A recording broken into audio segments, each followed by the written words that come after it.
ஒரு நிமிஷம் இருந்தாலே போதுங்க.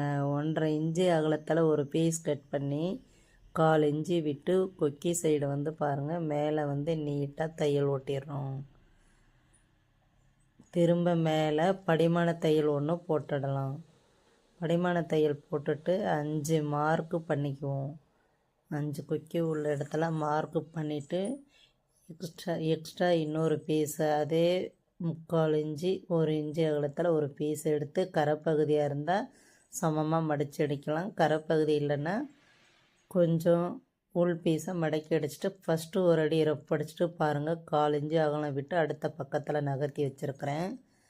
திருப்பி வந்து தையல் ஓட்டாமல் 2வது மார்க்கு பக்கத்தில் மார்க் வந்து சென்டரில் பக்கத்தில் வந்து ஸ்டாப் பண்ணிக்கிறோம். திருப்பி வச்சு ரப் அடிக்கிறோம். அதே 1/4 இன்ச்சு அகலம் விட்டு பக்கத்தில் ஊசியை வந்து நகர்த்திக்கலாம்.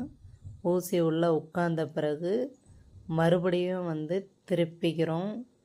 அடுத்த மார்க்கு பக்கத்தில் தையல் ஓட்டி கொண்டு வரோம். ஸ்டாப் பண்ணுறோம். திருப்பிட்டு ரப் அடிக்கலாம். ரப்பு வந்து ரொம்ப நீட்டமாக வரக்கூடாது, கொஞ்சம்தான் வரணும். நமக்கு கொக்கியோட அந்த 2 வளைவு சைடும் வந்து உள்ளே உட்காரணும், 2 சைடும். அந்த மாதிரி கொஞ்சம்தான் அடிக்கணும், ரொம்ப தூரமாக அடிக்கக்கூடாது. இப்போ வந்து லாஸ்ட்டு நம்ம வந்து நெக்கில் வந்து பைப்பிங்காக இருந்தால் ஒரு 1/2 இன்ச்சு விட்டு அடிக்கணும். ஃபஸ்ட்டே கொக்கி மாட்ட தேவையில்லை. நான் வந்து இதில் ஸ்டிச்சிங் பண்ணி மடித்து அடிச்சிருக்கிறேன். அதனால் லாஸ்ட்டு பக்கம் வந்து அடிச்சிடுறோம். எக்ஸ்ட்ரா உள்ள பீஸ் எல்லாத்தையும் கட் பண்ணிவிட்டு இப்போது ஒவ்வொரு கொக்கியும் எடுத்து உள்ளே விட்டுருவோம்.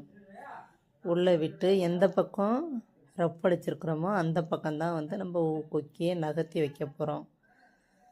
நல்லா அழுத்தமாக நகர்த்தி வச்சிட்டோம்னா நமக்கு ஒரு சைடு நழுகாது.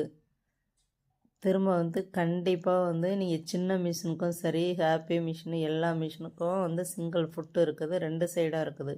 உங்களுக்கு எந்த சைடு வாட்டமாக இருக்கோ அந்த சைடு உள்ள ஃபுட்டு வாங்கி வச்சுக்கணும். ஃபுட்டு வந்து சிங்கிள் ஃபுட்டு சேஞ்ச் பண்ணியாச்சு. இப்போ பாருங்கள், நெக் சைடு எந்த பக்கம் ரப் அடிச்சுக்கோமோ அந்த பக்கம் கொக்கியை நகர்த்தி வச்சுட்டு அந்த சிங்கிள் ஃபுட்டு சைடு இல்லாத இடத்துல வந்து நம்ம வந்து ரப் அடிக்கிறோம். பொறுமையாக ரப் அடிக்கும்போது கொஞ்சம் நிதானம் தேவை.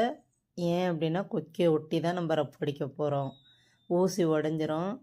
உடையாமல் வந்து கொஞ்சம் நிதானமாக பார்த்து ரப் அடிச்சிட்டோம்னா நமக்கு வந்து 1 செகண்டு 2 செகண்டு தாங்க. இதில் வேலையே இல்லை. ரொம்பவும் கொக்கியம் வந்து கெட்டியமாக இருக்கும், அருந்து போகுது. வேலையை நமக்கு ஈஸியாக முடிஞ்சிடும். புதுசாக கற்றுக்கிறவங்களும் கற்றுக்கலாம். 1 நிமிஷம் தாங்க அதனுடைய ஃபுல் ஃபினிஷிங் முடிக்கிறதுக்கு. ஒவ்வொரு கொக்கிக்கும் பாருங்கள், 1 செகண்டுக்குள்ளே நம்ம கட்டியிருக்கிறோம். அப்போல்லாம் பார்த்திங்கன்னா ஒரு ப்ளவுஸுக்கு 5 ரூபா 10 ரூபா கொடுத்து தான் நம்ம வந்து கொக்கி கட்டுறதுக்கு ஹெம்மிங் பண்ணுறதுக்கு விட்டுருவோம். பாருங்கள், 5 கொக்கியும் கட்டியாச்சு. எக்ஸ்ட்ரா உள்ள நூலை எல்லாத்தையும் கட் பண்ணிட்டுருவோம். இப்போ மேலே வந்து ஃபுல்லாக மடிச்சிட்டு வெளியில் விடாத அளவுக்கு ஃபுல்லாக கவர் பண்ணிவிட்டு மேலே மடித்து வச்சு ஃபஸ்ட்டு நூலை வந்து கையில் எடுத்துக்கிட்டு ரப் அடிச்சிருவோம். ரப் அடிச்சுட்டு சைடில் வந்து கரெக்டாக உள்ள பீஸை வந்து இழுத்து அடிச்சுக்கலாம். எல்லாத்தையும் சமமாக வச்சு கரெக்டாக நேராக அடிச்சிருவோம். லாஸ்ட்டு பீஸரை வந்து ஃபுல்லாக உள்ளே கவர் பண்ணி வெளியில் தெரியாமல் எல்லாத்தையும் உள்ளே மடிச்சிட்டு லாஸ்ட்டு தையல் ஓட்டி ஒரு ரப் அடிச்சிருவோம். கொக்கி வந்து அழகாக கட்டி முடிச்சாச்சு. இவ்வளோதாங்க, ரொம்பவே ஈஸியாக இருக்குது. நீங்களும் ட்ரை பண்ணி பாருங்கள். பிடிச்சிருந்தால் லைக் பண்ணுங்கள், ஷேர் பண்ணுங்கள், கமெண்ட் பண்ணுங்கள். அழகாக கொக்கி கட்டி முடிச்சாச்சு.